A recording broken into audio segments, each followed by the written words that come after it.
नन्हा सा एक पौधा जब पेड़ की शक्ल लेने लगा, पता लगाना माली को भी, कब रूठ गया वो सूख गया। क्या हुई गलती, कहां कमी रही, माली का साहस भी टूट गया। खोट रहा ये माली का, या अंकुर ही समझे खोटा था। सपने हुए सब चूर चूर, जो बुनता था संजोता था। गहन चिंतन का विषय जनाब, अब घर घर में ये होने लगा। नन्हा सा एक पौधा जब पेड़ की शक्ल लेने लगा, नन्हा सा एक पौधा जब पेड़ की शक्ल लेने लगा।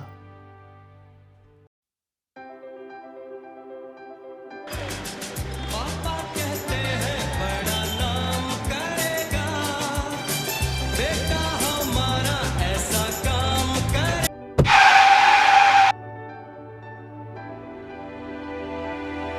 एक और चिराग बुझ गया।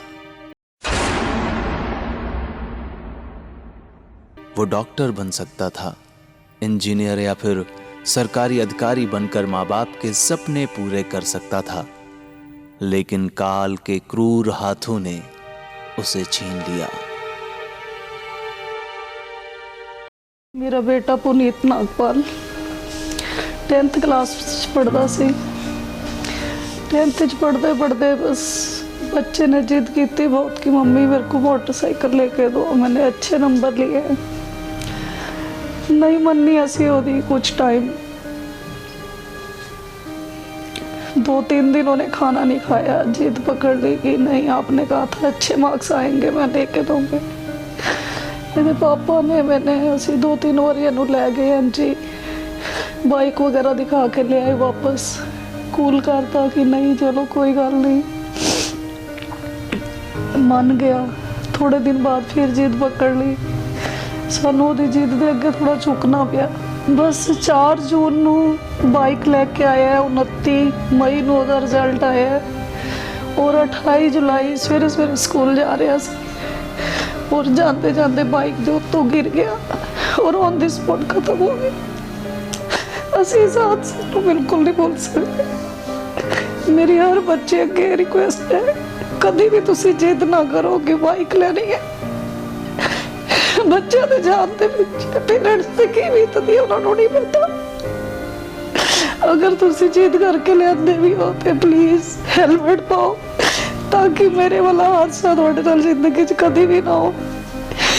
जिस तरह असीं ओहदे बिना अपने बच्चे तो बिना रह रहे हैं, कोई पेरेंट्स ना रहे। हेलमेट तो बिना बाइक बिल्कुल ना चलाओ, हो सके तो बाइक बिल्कुल ना लो। मेरी हर बच्चे अगे रिक्वेस्ट है, जिन्हें मैं अपने बेटे पुनीत नू खोया, मैं नहीं चाहती कि कोई भी पेरेंट्स अपने बच्चे नू खो, क्योंकि बच्चे माँ प्यो वास्ते की होंदे ने सानू पता।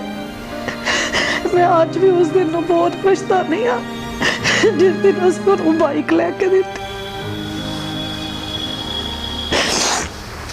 दुनिया भर में हजारों बच्चे जो सुबह स्कूल के लिए जाते हैं और शायद इस ट्रैफिक एक्सीडेंट की वजह से या फिर दूसरे कारणों से अपने घर में नहीं लौट पाते, शायद उनके माता पिता सबसे बदनसीब माता पिता हों। तो मेरी हर माँ बाप के यही अपील है कि जिस तरह असी भी अपना बेटा खोया है, ताकि कोई भी अपना बेटा ना खोए।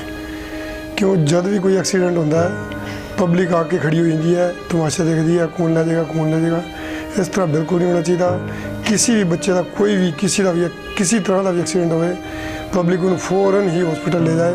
मेरी हर माँ बाप हर व्यक्ति के अगे ही प्रार्थना है कि किसी भी एक्सीडेंट को देखो फ़ौरन लेके जाओ। साढ़ा बच्चे का एक्सीडेंट होया, लोग इकट्ठे हो गए, उन्होंने टाइम पर अगर ले जा पाते हो सकता साढ़ा बच्चा किसी बच जाता। काश कि उसने हेलमेट पहना होता, काश कि उसने हेलमेट पहना होता, काश के लोग संवेदनहीन ना होते। बच्चों की जान सबसे कीमती है और बच्चों की जिद के आगे आकर आप उनकी जान से खिलवाड़ ना करें। अगर आपका बच्चा आपसे जिद करता है कि उसको स्कूटर मोटरसाइकिल की ज़रूरत है, तो कृपया ये इंश्योर कर लें कि वो उस एज में हो चुका है जिस एज में वो स्कूटर या मोटरसाइकिल चला सकता है, और उसके साथ साथ उसके पास सभी वैलिड डॉक्यूमेंट और हेलमेट ज़रूर हो। हर वर्ष न जाने कितने होनहार विद्यार्थी काल का ग्रास बनते हैं। कितने माँ बाप के सपने टूटते हैं। कितने भाइयों की बहनें अगली राखी पर उदास आंखों से आसमान को निहारती हैं। कितने घरों के चिराग बुझ जाते हैं। कितने भाई अपनी बहनों की राखी के इंतजार में अपनी सूनी कलाइयों को देख देख कर उदास होते हैं। न जाने कितने ही चिराग बुझ जाते हैं। मेरी बिटिया वानी है, वानी पृथ्वी +2 की स्टूडेंट थी और मेरे तो नहीं हुई। ये ट्यूशन के लिए 8 में जाया अगर 5 एक्टिवा पे वापस आ रही थी तो कहना टेम्पो से एक्सीडेंट हो गया, तो उसमें इसकी डेथ हो गई थी। अगर इसने हेलमेट डाला होता तो शायद ये बच जाती। हमारी आप सब से ये रिक्वेस्ट है कि अपने छोटे बच्चों को बाइक या एक्टिवा मत दें, अगर देनी ही है तो उनको हेलमेट ज़रूर दें। करनाल जैसे शहर में भी लगभग हर साल 100 व्यक्ति ट्रैफिक एक्सीडेंट में अपनी जान गंवा देते हैं और इनमें से मैक्सिमम पॉपुलेशन एक युवा वर्ग की है और करीब 20 से 25% बच्चे होते हैं।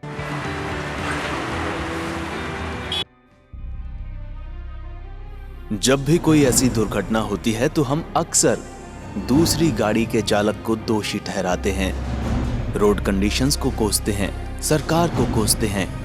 लेकिन क्या कभी सोचते हैं हम कि इसके लिए हम खुद किस हद तक जिम्मेदार हैं? लाड प्यार के चलते, स्टेटस सिंबल के चलते या फिर इन बच्चों की जिद के आगे झुककर उनके हाथों में बाइक, स्कूटर देने के बाद हम कभी मुड़कर नहीं देखते कि वो बाइक या स्कूटर का इस्तेमाल करते कैसे हैं। जो ये आपकी गाड़ियां जो देते हैं, स्कूटर्स, बाइक देते हैं या स्मार्टफोन्स देते हैं, उनकी कोई ज़रूरत नहीं है। बच्चे पहले भी पैदल और साइकिल से आया करते थे और उससे बच्चे ठीक रहते हैं, एक्सरसाइज भी ठीक रहती है, बच्चों को एक मिलजुल के साथ आने की एक मौका मिलता है।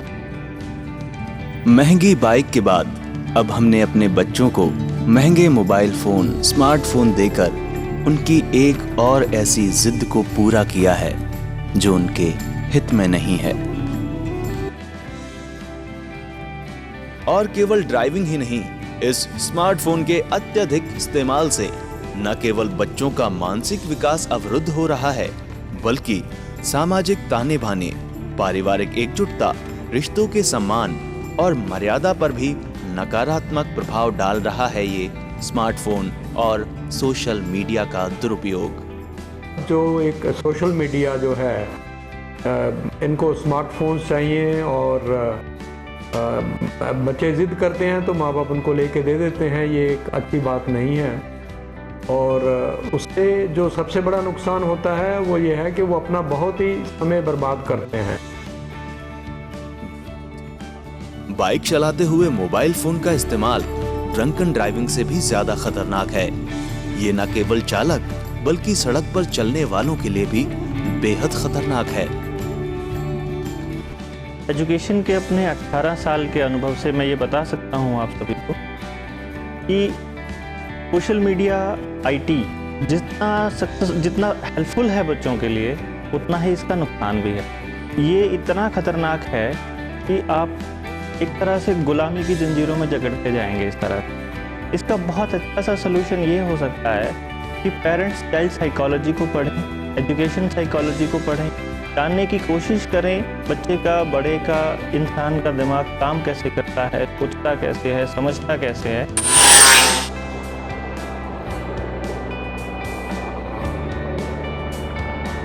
बच्चों को मोबाइल नहीं देने चाहिए, तो कहीं ना कहीं वो अपने बच्चों को अपने आप ही रास्ते पर लेकर, जब घर में लैपटॉप लगा हुआ है, इंटरनेट लगा है, कंप्यूटर लगा हुआ है, कंप्यूटर लैब में सारी प्रोग्रामिंग हो रही है, तो मैं नहीं समझता कि एंड्रॉयड फ़ोन बहुत ज़रूरी है और इस तरह की गतिविधियों से बच्चों को अपनों को बचाया जा सकता है। अगर एंड्रॉयड फ़ोन ना देके एक सिंपल बातचीत करना है, कॉन्टैक्ट ही रखना है, संपर्क ही रखना है, तो सिंपल फ़ोन से ज़्यादा माध्यम बन सकता है बजाय एंड्रॉयड फ़ोन के। सोशल मीडिया के इस्तेमाल पर माँ बाप का कंट्रोल होना आवश्यक है। अगर आपको ही नहीं पता कि आपके बच्चे स्मार्टफोन या फिर इंटरनेट पर कौन सी साइट्स देख रहे हैं, तो शायद आपको पछताना भी पड़ सकता है। एक मेरा ये पर्सनल एक्सपीरियंस है जो मैं शेयर कर रहा हूँ। कुछ साल पहले हमारे क्लिनिक में सुबह 5 बजे एक 16 साल की लड़की अपनी चाची के साथ आई थी और वो पेट में दर्द कंप्लेंट कर रही थी। तो जब मैंने उसका एग्जामिनेशन किया और मेरी वाइफ ने उसको देखा तो वो प्रेग्नेंट थी और प्रेगनेंसी भी जो थी वो 7-8 महीने की हो चुकी थी, उससे भी ज़्यादा की भी होगी क्योंकि तकरीबन 8 या 10 साल पहले की बात है। अगर जो ये सब चीज़ें 8 या 10 साल पहले भी हो रही थी तो हमें थोड़ा सा और अलर्ट रहना चाहिए। तो जब उसकी जो आंट से जो हमने उससे पूछा कि भाई इसका ये कहाँ से इसका ये प्रेगनेंसी हुआ, तो हमें सुनने में बहुत ज़्यादा शर्म आई, बहुत ही आंखें झुक गई। लेकिन उस लड़की ने बताया कि उसके सगे भाई से उसके संबंध रहे कई साल से जो है ये। तो एक ये बात जनरली डाइजेस्ट नहीं होती, लेकिन as parents we have to be very careful.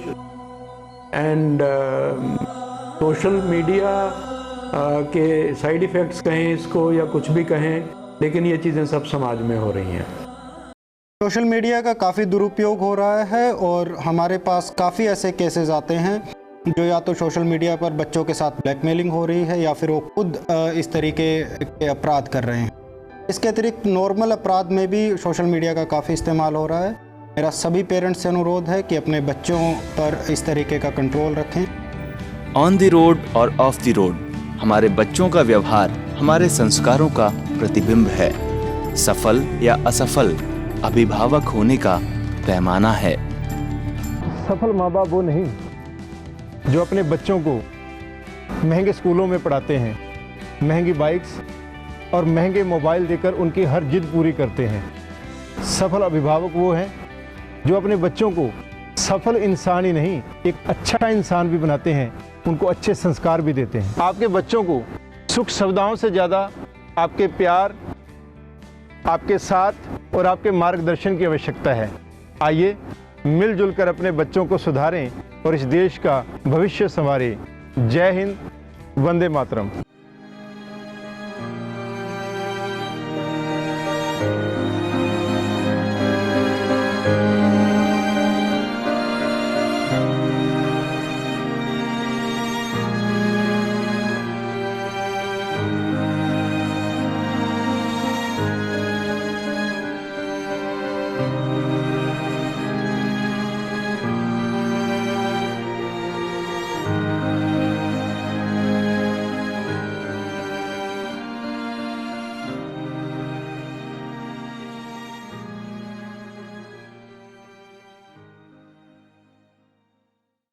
खो न जाएंगे